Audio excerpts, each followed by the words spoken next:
శ్రీమహాగణాధిపతయే నమః. ఓం గురుభ్యో నమః. ఓం శ్రీమాత్రే నమః. పరమేశ్వర స్వరూపమైనటువంటి జ్యోతిష, వాస్తు మరియు ఇతర అనేకమైనటువంటి శాస్త్రములను మనకు అందించినటువంటి మహర్షులకి నమస్కారం. హయగ్రీవ హయగ్రీవ హయగ్రీవేతి యో వదేత్ తస్య నిస్సరతే వాణీ జనుః కన్యా ప్రవాహవత్. అరుణాం కరుణాతరంగితాక్షీం ధృతపాశాంకుశపుష్పబాణచాపాం అనిమాదిభిరావృతాం మయూకైః అహమిత్యేవ విభావయే భవానీం. శ్రీమాత్రే నమః. ప్రేక్షకులకి లలితాంబిక అమ్మవారి యొక్క అనుగ్రహం పరిపూర్ణంగా కలగాలని మనస్ఫూర్తిగా కోరుకుంటూ మనం ఈరోజు చెప్పుకోబోయేటువంటి టాపిక్ ఏంటంటే యోగము. జ్యోతిష్ శాస్త్రంలో ప్రతిదీ యోగమే. 2 వివాహాల యోగం అంటారు, ధనయోగం అంటారు, ఇలా రకరకాలు. అయితే కామన్గా కొంతమందికి జన్మజాతకంలో యోగాలు తెలుసుకోవాలని ఉంటుంది. అంటే గజకేసరి యోగం ఉందంట కదండి, బుధాదిత్య యోగం ఉందంట కదా, అనఫా యోగం ఉంది, సులభా యోగం ఉంది అంటూ ఉంటారు. అసలు ఈ యోగము కొంతమంది జాతకాల్లో కనబడుతున్నా వాళ్ళకి ఫలకృతం ఇవ్వవు. కొంతమందికి పెద్ద యోగాలు లేనట్టుగా అనిపిస్తున్నా మంచి జాతకంగా కనిపిస్తుంది. ఆ యొక్క క్లారిటీ ఈరోజు మనం తెలుసుకుందాం. ఒక్కొక్క యోగం అసలు ఎప్పుడు ఫలవంతం అవుతుంది, దానివల్ల కలిగే ఫలితాలు ఏమిటి, ఒకవేళ అది ఫలం ఇవ్వట్లేదు, ఫలితం రావట్లేదు అన్నప్పుడు మీరు ఏ పరిహార మార్గం చేసుకుంటే ఆ యోగం ఫలిస్తుంది, ఎటువంటి కర్మ ఆచరిస్తే ఆ యొక్క యోగం ఫలిస్తుంది అనేటువంటి విషయం మనం ఒక్కొక్క యోగం ద్వారా తెలుసుకుందాం. బుధాదిత్య యోగము, రవి బుధుడు కలిస్తే ఇది చాలామందికి ఉంటుంటుంది. చాలామందికి అపోహ, ఏమిటి మరి బుధాదిత్య యోగం ఉందంటున్నారు ఆస్ట్రాలజర్ దగ్గరికి వెళ్తే, మరి నాకేం కనిపించట్లేదు ఏంటి, అసలు ఏమిటి అసలు బుధాదిత్య యోగం అంటే ఏమిటి అనేది మనం పట్టుకోవాలి ఫస్ట్. ఇది పాయింట్ నెంబర్ 1, తండ్రికి వ్యాపారాన్ని ఇచ్చే యోగం. మీకు అనిపిస్తుంది ఏమండి మరి అందులో 50% తండ్రులు వ్యాపారం చేస్తే మిగతా వాళ్ళు చేయట్లేదు అని. అది చేయట్లేదు అంటే దాని అర్థం ఏమిటంటే మీ తండ్రి గారి జాతక చక్రంలో ఎక్కడ ఉద్యోగం చేసే యోగం ఉండకుండా ఓన్లీ వ్యాపారం చేసే యోగం ఉంటేనే అప్పుడు ఇది కనెక్ట్ అవుద్ది. అలా కాకుండా కేవలం ఉద్యోగం చేసే యోగమే ఉంది, వ్యాపారం చేసే యోగం లేనప్పుడు ఇది ఏం చేస్తుందంటే ఇది ఇంకొక మార్గంలోకి ఎంటర్ అవుతుంది. అంటే అలాగా ఈ బుధుడు బాగున్నాడు అంటే కనుక అప్పుడు తండ్రికి మంచి ఫ్రెండ్స్ వచ్చే యోగాన్ని ఇస్తుంది. లేకపోతే ఈ బుధుడు పాడై బుధాదిత్య యోగం ఉంటుంది. అంటే ఇక్కడ మీరు అర్థం చేసుకోవాల్సింది ఏంటంటే ఈ బుధాదిత్య యోగం అసలు ఫస్ట్ ఏ రాసుల్లో దేనికి చెప్పారు శాస్త్రంలోనే తెలుసుకోవాలి. చెప్తాను చూడండి. ఒకటి ఇక్కడ కలిసి ఉండాలి రవి బుధులు, ఇక్కడ లేదా ఈ స్థానంలో అంటే మిథునంలో, అంటే రవి బుధులు ఇక్కడ కలిసి ఉన్నా, ఇక్కడ కలిసి ఉన్నా, సింహరాశిలో కలిసి ఉన్నా, కన్యారాశిలో కలిసి ఉన్నా, ఈ 4 స్థానాలు బుధాదిత్య యోగం మీకు ఫలించాలంటే ఎక్కడ పడితే అక్కడ బుధాదిత్య యోగం ఫలించదు. ఇది మొట్టమొదటిగా మీరు తెలుసుకోవాల్సినటువంటి అంశము, గుర్తుపెట్టుకోండి. ఎక్కడ పడితే అక్కడ ఫలిస్తే దాని బుధాదిత్య యోగం అన్నారు. రైట్. అయితే కొన్ని లగ్నాలకు కూడా బుధాదిత్య యోగం బాగా యోగిస్తుంది. అది ఏ రకంగా యోగిస్తుంది ఏమిటి అంటే, ఒకటి వృషభ లగ్నం కనుక పుట్టారు అప్పుడు బుధాదిత్య యోగం అంటే బుధుడు రవి కలిసి ఇక్కడ ఉన్నట్లయితే మంచి తెలివితేటలు, మంచి స్పాంటేనియస్నెస్ ఇవన్నీ కూడా జరుగుతాయి. ఇక్కడ కలిసినా కూడా జరుగుతాయి. అయితే ఇక్కడ కలిస్తే మాత్రం ఏమవుతుందంటే వీళ్ళకి దీర్ఘాయుర్దాయం ఇస్తాడు. వృషభ లగ్నంలో జన్మించామండి, బుధుడు రవి కలిసి ఇక్కడ ఉన్నాడంటే. అయితే ఇక్కడ మీరు అర్థం చేసుకోవాల్సింది ఏంటంటే ఆ బుధాదిత్య యోగం ఎంత బలం ఉంది. ఇప్పుడు చూడండి, మీరు ఒక ఎగ్జామ్ రాశారు, ఎగ్జామ్ రాసిన దాన్ని బట్టి మార్క్స్ పడతాయి కదా. అలాగే పూర్వజన్మలో చేసుకున్న కర్మని బట్టి బుధాదిత్య యోగం ఫలితం ఇస్తుంది. ఒక పెద్ద కోటీశ్వరుడికి బుధాదిత్య యోగం ఉంటుంది, నార్మల్ వ్యక్తికి కూడా బుధాదిత్య యోగం ఉండొచ్చు.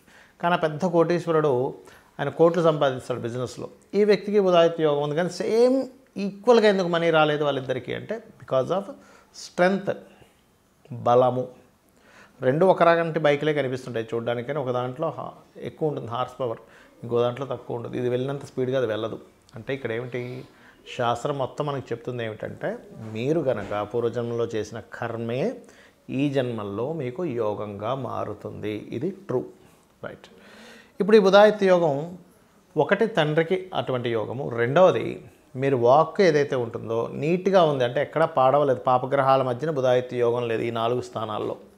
అప్పుడు ఏం చేస్తుందంటే వాళ్ళు మాట్లాడే మాటల్లో ఒక క్లారిటీ అనేటువంటిది ఉంటుంది, నిజాయితీగా ఉండడం అనేటువంటిది జరుగుతుంది. ఇది పాడవనప్పుడు బికాజ్ ఆఫ్ వాక్కు కారకుడు బుధుడు, వాక్కు కారకుడైన బుధుడు ఒక సిస్టమాటిక్ కారకుడు. ఒక టైమింగ్కి కారకుడైనటువంటి రవితో కలిసి ఉన్నప్పుడు ఇక్కడ చిన్న సహోదరులు ఉంటారు, వాళ్ళకి ఏదైనా గవర్నమెంట్ జాబ్స్ రావడము, తండ్రి చక్కగా బిజినెస్లో రాణించడము, అదేవిధంగా మీ యొక్క వాక్కు శుద్ధి అంటూ ఉంటారు, అంటే వాక్కు చాలా చక్కగా నీట్గా మాట్లాడడము, ఇవన్నీ కూడా జరుగుతాయి. అదేవిధంగా వ్యాపారాల్లో కూడా మెడికల్ రిలేటెడ్ వ్యాపారాల ద్వారా కలిసి రావడం. అయితే ఇది ఈ 4 రాసులు అని చెప్పాను. మరి మిగతా రాసుల్లో ఉంటే పరిస్థితి ఏమిటంటే అది అంతగా యోగించదు. ఎందుకు? ఇక్కడ నీచపడతాడు రవి. నీచపడ్డప్పుడు అది ఒక శుక్రుడు ఉన్నాడు అనుకోండి, అప్పుడు నీచభంగ రాజయోగం విత్ బుధాదిత్య యోగం. అంటే ఏమంటే ఈ 4 రాసులు కాకుండా మిగతా రాసుల్లో ఉన్నప్పుడు దానికి వచ్చిన పోర్ట్ఫోలియో బట్టి మీకు యోగం అనేటువంటిది ఉంటుంది. ఒక్కొక్క లగ్నాన్ని బట్టి యోగం మారిపోతూ ఉంటుంది. అక్కడ వాళ్ళకి బిజినెస్ ద్వారా డబ్బులు రావాలా, విదేశాలకు వెళ్ళడం ద్వారా డబ్బులు రావాలా, ఎప్పుడు బిజినెస్ అనే కాకుండా తండ్రి యొక్క బిజినెస్ని మీరు క్యాప్చర్ చేస్తారా బుధాదిత్య యోగం ఉన్నప్పుడు అనేటువంటి డిఫరెంట్ కాన్సెప్ట్స్లో అది మీకు మారుతూ ఉంటుంది. ఇప్పుడు మీకు సరే బుధాదిత్య యోగం ఉంది కానీ అది పెద్దగా ఫలించట్లేదని మీకు అనిపిస్తుంది. అప్పుడు చేయవలసింది ఏంటో చెప్తాను నేను మీకు. మొట్టమొదటిగా రవి బుధులు కలిసి ఉన్నటువంటి గ్రహాలు ఇంకేదైనా పాపగ్రహాలతో ఉందా చూడండి. అంటే శని కుజులో శని రాహులతో ఉన్నారు. అప్పుడు ఆ కలిసి ఉన్న మిగతా గ్రహాలకు దీపారాధన చేయండి. అంటే అలాగా చిన్న ఎగ్జాంపుల్ చెప్పి మీకు క్లోజ్ చేస్తా. ఒక పులే ఉంది ఉదాహరణకి. పులి మంచి బలమైనటువంటిది అంతా, కానీ ఆ పులి ఒక నెట్లో చిక్కుపోయింది. పేరుకు పులే కానీ ఒక వలలో చిక్కుపోయింది. అదేంటది రాలేకపోతుంటుంది. ఆ వల కట్ చేస్తే బయటికి రాగలుగుతుంది, దాని పరాక్రమంగా అన్నీ చూపించగలుగుతుంది. అలాగే మీకున్నటువంటి బుధుడు రవి కలిసినటువంటి గ్రహాలు ఏవైతే ఉన్నాయో ఇంకొక పాపగ్రహాలతో కలిసినప్పుడు అది యోగం ఇవ్వదు. ఏ శని కుజులతో కలిసింది, శని కుజ గ్రహాల దగ్గర దీపారాధన చేస్తూ సూర్య భగవాను చూస్తూ విష్ణు సహస్రనామాలు కనుక చదివినట్లయితే అప్పుడు మీకు బుధాదిత్య యోగం అనేటువంటిది యోగిస్తుంది. చాలామందికి జ్యోతిష్శాస్త్రం పట్ల అపోహలు కొన్ని ఉన్నాయి. అవి నేను మీకు ఈరోజు క్లియర్ చేస్తాను. ఏమిటంటే పాయింట్ నెంబర్ 1, ఒకటి జన్మజాతకం ఒక ఫలితాన్ని ఇస్తూ ఉన్నప్పుడు మనకు బయట కలిగేటువంటి ఏలినాటి శని కావచ్చు, రకరకాల గ్రహస్థితులు మారుతున్నప్పుడు కావచ్చు, ముఖ్యంగా ఏలినాటి శని, అర్ధాష్టమి శని, అష్టమి శని గురించి మనం మాట్లాడుకుందాం. ఎందుకంటే చాలామందికి దాని మీద ఎక్కువ అపోహలు ఉన్నాయి. అది వచ్చినప్పుడు అసలు ఇంకేమీ పని అవ్వదు అని అనుకుంటారు, కానీ అది పూర్తిగా తప్పు. గుర్తుపెట్టుకోండి, ఏలినాటి శని కానీ అర్ధాష్టమి శని, అష్టమి శని కానీ వచ్చినప్పుడు వర్క్స్ స్లో అవుతాయి, కానీ అసలు పని అవ్వకపోవడం అనేటువంటిది జరగదు. గుర్తుపెట్టుకోండి. ఎందుకంటే జాతచక్రంలో ముఖ్యంగా ఒక యోగం ఉన్నప్పుడు ఆ యోగము మనం ఇప్పటివరకు చెప్పుకున్నటువంటి యోగాలు ఏమన్నా ఆ యోగం పర్టికులర్గా శనే ఇవ్వాలి. గుర్తుపెట్టుకోండి, కర్మకారకుడైన శనే దాన్ని ఫలకృతం చేస్తుంటాడు. దానిలో స్ట్రెస్ కానివ్వండి, కలిసి రావడం కానివ్వండి, అవన్నీ. ఎందుకంటే శని natural 10th and 11th lord. కాబట్టి మీకు ఏలినాటి శని నడుస్తుందని భయపడాల్సిన పని లేదు. ఆ ఏలినాటి శని ఏ యోగాన్ని ఇచ్చే దాని మీద నడుస్తున్నాడు ఈజ్ మోస్ట్ ఇంపార్టెంట్. అది చాలా ముఖ్యమైన అంశం. ఎందుకంటే ఏలినాటి శని సమయాల్లో సీఎంలు, పిఎంలు, పెద్ద పెద్ద మినిస్టర్లు, మంచి మంచి కంపెనీలు పెట్టిన వాళ్ళు కూడా ఉన్నారు, ఇబ్బంది పడ్డ వాళ్ళు ఉన్నారు, మంచి జరిగిన వాళ్ళు ఉన్నారు. అంటే ఒక్క ఇబ్బందే అయితే మరి మిగతా వాళ్ళకి మంచి ఎందుకు జరిగింది అనే విషయాన్ని మనం అర్థం చేసుకోవాలి. ఒకటి. రెండవది ఏంటంటే ఇక్కడ ఏ యోగమైనా ఒక్కొక్కసారి మనకు ఫలించకపోవడానికి గల ముఖ్యమైన కారణం ఏమిటంటే అది ఏ ఫలితం ఇస్తుందో దానికి సంబంధించిన దాంట్లో మనం ఉండం. అంటే సింపుల్గా చెప్పాలంటే ఇప్పుడు ఉదాహరణకి గవర్నమెంట్ ఒక స్కీమ్ రిలీజ్ చేసింది. స్కీమ్ రిలీజ్ చేసినప్పుడు గవర్నమెంట్ స్కీమ్ రిలీజ్ చేయగానే మనకు అది రావాలని రూల్ లేదు. దానికి సంబంధించినటువంటి విషయంలో నువ్వు అప్లై చేసుకోవాలి. అంటే ఉదాహరణకి రైతులకి రుణమాఫీ అని చెప్పింది. చెప్పినప్పుడు ఏం చేయాలి? రుణం ఎంత ఉంది, ఏ బ్యాంకులో ఉంది, ఆ బ్యాంక్కి వెళ్ళి అప్లై చేసుకొని అయ్యా నా రుణం ఇది పరిస్థితి, నా పరిస్థితి ఇది అన్నప్పుడు రుణమాఫీ మీకు వర్తిస్తుంది. గవర్నమెంట్ రిలీజ్ చేయగానే వెంటనే అయిపోవాలని రూల్ లేదు అది. అదేవిధంగా గవర్నమెంట్ పేదల కోసం ₹2 బియ్యం ఇట్లాంటిది ఇస్తుంది అనగానే నువ్వు ఇంట్లో కూర్చుంటే రాదు కదా. నువ్వేం చేస్తావు? వెళ్ళి నీ కార్డు తీసుకెళ్ళి రేషన్ షాప్కి వెళ్ళినప్పుడు వస్తుంది. అంటే ఏమిటి ఇక్కడ? మరి కొన్ని అవయోగాలు ఉంటాయి. అంటే ఏంటి? ఇది చేస్తే ఇది ఫైన్ అంటాడు గవర్నమెంట్. అంటే నువ్వు సిగ్నల్ కనుక దాటినట్లయితే నీకు ఇంత ఫైను, హెల్మెట్ పెట్టుకోకుండా ప్రయాణించినట్లయితే ఇంత ఫైను అని ఉంటుంది కదా. ఇంట్లో కూర్చున్నంతసేపు ఏం జరగదు, నువ్వు హెల్మెట్ పెట్టుకోకుండా ప్రయాణం చేస్తేనే ఫైన్ పడుతుంది. అలాగే గ్రహాలు కూడా ఏం చేస్తాయంటే నీకు ఒక యోగం రావాలి అన్నప్పుడు ఆ యోగానికి తగ్గట్టుగా నువ్వు కర్మ చేస్తున్నావా లేదా. అంటే చిన్న ఎగ్జాంపుల్ చెప్తాను చూడండి. మీకు టీచింగ్ లైన్లో ధనయోగం ఉంది అనుకుందాం కాసేపు, టీచింగ్ లైన్స్లో. అప్పుడు నువ్వేం చేయాలి? టీచర్గా నువ్వు స్టార్ట్ చేయాలి నీ కెరియర్ని. అప్పుడు టీచింగ్ మూలంగా ధనయోగం స్టార్ట్ అవుద్ది. అంతేగా టీచింగ్ మూలంగా ధనయోగం ఉందనగానే ఇంట్లో కూర్చోగానే టీచింగ్ మూలంగా ధనయోగం రాదు. లేదు, మరి కొంతమందికి బిజినెస్ మూలంగా ధనయోగం ఉంది అంటాం.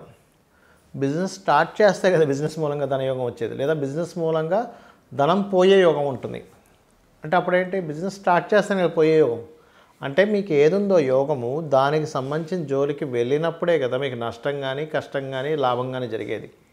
అంటే ఎప్పుడైనా ఏదైనా ఒక యోగం కలగాలి అంటే మీరు దానికి సంబంధించినటువంటిది టచ్ చేసినప్పుడే అవుతుంది, కానీ అంత ఈజీగా అవ్వదు.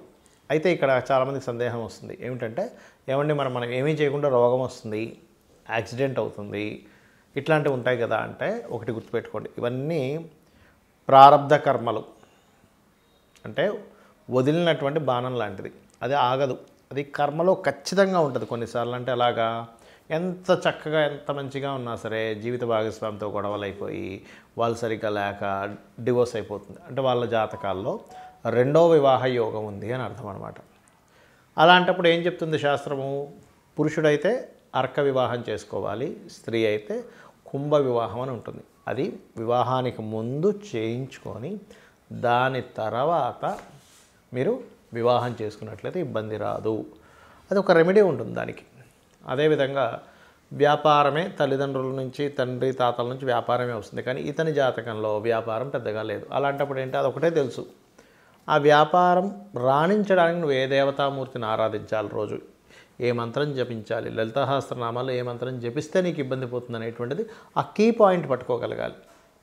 అప్పుడు ఈ ఇబ్బంది నుంచి బయటపడగలుగుతాడు.